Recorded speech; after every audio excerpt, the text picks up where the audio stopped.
अब next topic हम पढ़ेंगे जनपद के बारे में। इसमें आपको बताया गया है कि ऐसे अनुष्ठान जो अपन आगे पढ़ चुके हैं, ऐसे अनुष्ठान, ऐसे बड़े बड़े अनुष्ठान जो राजा कर चुका होता था, उनको अब जन के बजाय जनपद के राजा के रूप में जानने लगे थे लोग। अब ये जो जनपद थी, इनमें पुरातत्वविदों ने कई सारी बस्तियों की खुदाई करी, जिनमें जैसे कि दिल्ली में पुराना किला और मेरठ के पास है हस्तिनापुर। उन्होंने यहाँ पे पाया कि पहले लोग झोपड़ियों में रहा करते थे और वो मवेशी के साथ साथ अन्य जानवरों को भी रखा करते थे। उन्होंने कई प्रकार की फसलें उगाई, जैसे चावल, गेहूँ, जौ, दालें, गन्ना, तिल और सरसों। उन्होंने मिट्टी के बर्तन बनाए, जिनमें से कुछ ग्रे कलर के थे और कुछ रेड कलर के थे। इन्हीं जगहों पे से कुछ स्पेशल टाइप का बर्तन मिला है, जिसे पेंटेड ग्रे वेयर कहते हैं। इस पेंटेड ग्रे वेयर पे सिंपल लाइंस खींची हुई है और जियोमेट्रिक पैटर्न्स बनाए गए हैं। अभी जो पेंटेड ग्रे वेयर्स थे, इनमें से मेनली क्या बनाए गए थे? पेंटेड ग्रे वेयर्स में प्लेट्स और बाउल्स बनाए गए थे। जब इन प्लेट्स और बाउल्स को टच करते हैं तो उनकी सरफेस जो थी वो बहुत स्मूथ थी, और जब अपन टच करते तो बहुत अच्छा महसूस होता है। नेक्स्ट है, अब शायद ये जो प्लेट्स थे और बाउल्स थे, इनका यूज़ किसी विशेष अवसरों पे लोगों को स्पेशल खाना सर्व करने के लिए, मतलब खाना देने के लिए यूज़ किए जाते थे। नेक्स्ट टॉपिक है हमारा महाजनपद।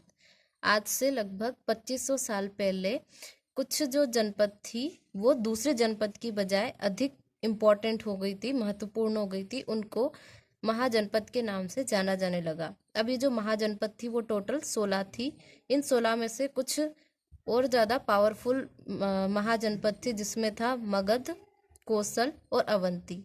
कुछ जनपद और महाजनपद और उसकी जो सिटीज थी, इंपॉर्टेंट सिटी, उसको एक मैप में शो किया है। जैसे देख सकते हैं अपन इसमें गांधार, पांचाल, उसके बाद ये आपको कोसल, मगध और अवंती। जैसे अवंती की इंपॉर्टेंट सिटी है उज्जैन। नेक्स्ट है, अभी जो महाजनपद थे उनकी अपनी एक राजधानी हुआ करती थी, जिनमें से कई सारे किलेबंद थे। अब किलेबंद का मतलब होता है कि लकड़ी, ईंट और पत्थर की दीवार बनाना।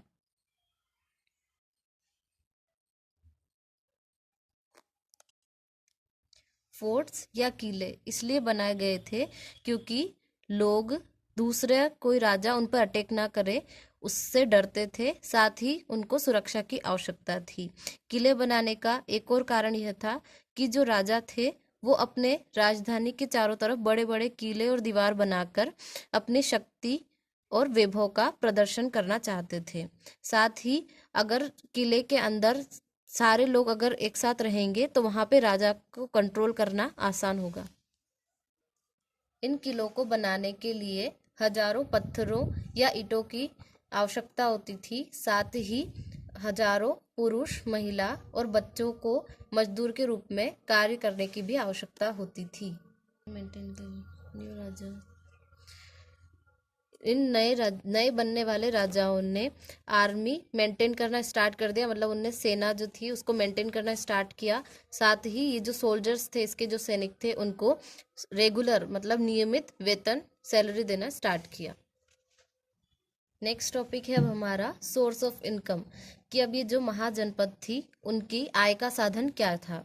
तो दिया है आपको कि महाजनपद के जितने भी राजा हुए हैं उन सभी को बड़े बड़े किले बनाने, उसके बाद आर्मी को मेंटेन, सैनिकों की जो सेना थी उनको मेंटेन करने, और जो कर कलेक्ट करने के लिए, टैक्स कलेक्ट करने के लिए जो अधिकारी रखे गए थे, उन सबको मेंटेन करने के लिए रिसोर्सेस की आवश्यकता थी। अब रिसोर्सेस की आवश्यकता थी तो उन्होंने, जो लोग गिफ्ट लाया करते थे किसी भी विशेष अवसर पे, उनके लिए जो उपहार लाया करते थे, उन पे डिपेंड होने की बजाय उन्होंने कुछ ऐसे सोर्सेस देखे जहां से वो रेगुलर टैक्स वसूल कर सकते थे। फसलों पर लगाया गया कर इन सभी टैक्सेस में सबसे इम्पोर्टेंट था। अब ये कितना होता था, तो ये जितना भी फसल का प्रोडक्शन होता था उसका केवल 1/6 पार्ट ही हुआ करता था। शिल्पकार के ऊपर भी टैक्स लगाया गया, जिसमें अब ये जो कर होता था टैक्स, वो किसी लेबर या श्रम के रूप में भी हो सकता था। अब कैसे हो सकता था? फॉर एग्जाम्पल, जैसे अगर कोई बुनकर है या स्मिथ है तो उसे महीने में एक दिन, हर महीने में एक दिन उसे राजा के लिए काम करना होता था।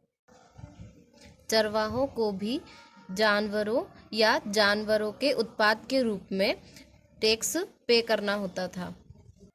व्यापार के माध्यम से खरीदे और बेचे जाने वाली वस्तुओं पर भी कर वसूल किया जाता था। साथ ही जो संग्रहकर्ता और शिकारी थे, उन्हें भी राजा के लिए वन उपज को देना होता था।